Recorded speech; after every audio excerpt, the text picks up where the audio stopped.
This very handsome boy is Ringo.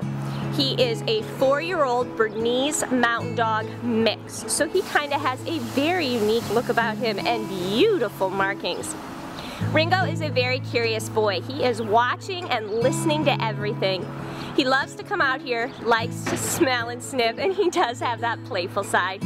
Ringo would be great in a home that can play with him. Maybe teach him fetch or frisbee. He does seem to like squeaky toys.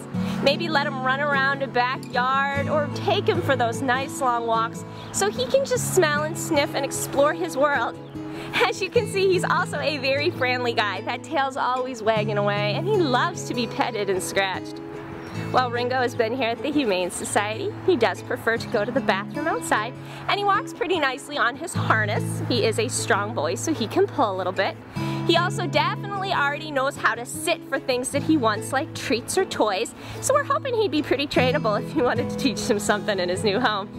He is just such a happy, curious, sweet guy. He is going to make someone a terrific new pet.